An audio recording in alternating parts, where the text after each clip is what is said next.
people in poor countries are signing up voluntarily to have their eyeballs scanned for around $60 worth of crypto.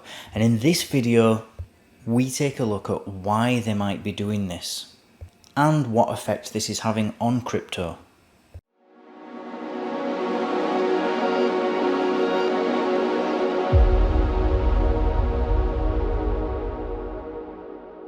Today's episode is sponsored by Cake Wallet, where you can send, receive, and even exchange your crypto right from within the wallet. Cake Wallet is open source and non-custodial, so you control your own private keys.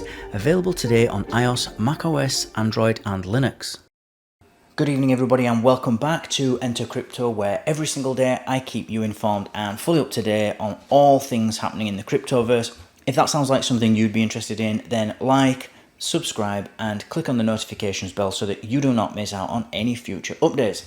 Now, as I mentioned earlier on in the video, this is about poor countries or people in poorer countries, having their eyeballs scanned, volunteering for this.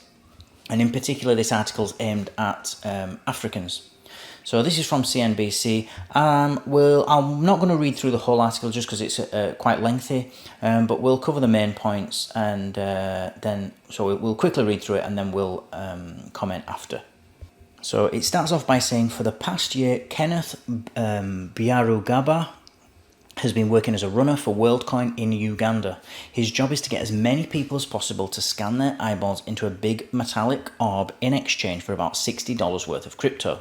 Runners, who are paid a commission based upon how many Ugandans they recruit to sign up, station themselves in shopping malls, universities, and on sidewalks to try to sell passers-by on the idea of trading their biometric data for a new kind of digital identity known as a World ID. I knew I had what they needed because this was much more like a marketing job where you have to teach people about something and make them pique interest. Something that I knew I could do so well, said Byarugaba, who told CNBC that his knack for engaging strangers was perfected during his days as an Uber driver. Getting on WorldCoin's payroll involved jumping through a few hoops. After passing the application and interview phase, Byarugaba was one of around 500 recruits. A battery of trainings and examinations on blockchain and marketing slimmed his class size down to about 200 employees, and the organization's goal is to make WorldCoin a household name in Uganda. Byarugaba and his colleagues are selling the idea of being part of a novel world economy, where a scan of your iris unlocks access to universal basic income, online banking, and a new form of virtual currency that streamlines the process of paying bills. The narrative is sticky and apparently effective. WorldCoin says more than 2.2 million people have signed up since its soft launch in late 2021, though the organization's ultimate ambition is to scale to 2 billion people. But governments have expressed concerns over the biometric enrollment process and possible violations of national data protection laws. Some potential applicants are nervous about the aggressive evangelism associated with the product as well. It just looked like a cool fancy ball, which I discovered later took biometric IDs from people, said Namureba Abel, who has worked in the crypto industry for the last decade. It looked like a scam mainly because of the focus on marketing and signing up new users, continued Abel. They were everywhere. They were in every mall here in Kampala. Abel works for Yellow Card, the largest centralized crypto exchange on the continent, and he's typically a big advocate of emerging tech in the digital asset sector. The trigger for me was just their marketing style and how many users are signing up without any formal education, he said. They were actually paying people for data.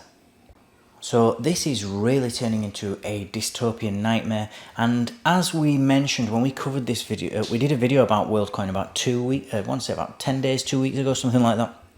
And it's just, and I predicted that it would be preying on the vulnerable people of the world, which is basically the poorest people, because for their biometric data, that is to say a digital scan of a person's eyeballs, they can give them $60 and they can keep that information forever. And it's not just the risk of one company having that data all the time forever. You can't change your eyeballs. You can't. There's not a lot you can do about that. Once they've got it, they've got it. But also they could be hacked. There's other unforeseen things that can happen. That's not the company's fault, but just that leave you vulnerable still, though. as the person having their eyeball scanned. So it's just a bad idea on every level. And unfortunately, in the poorer countries, $60 worth of crypto is just too much money to pass up.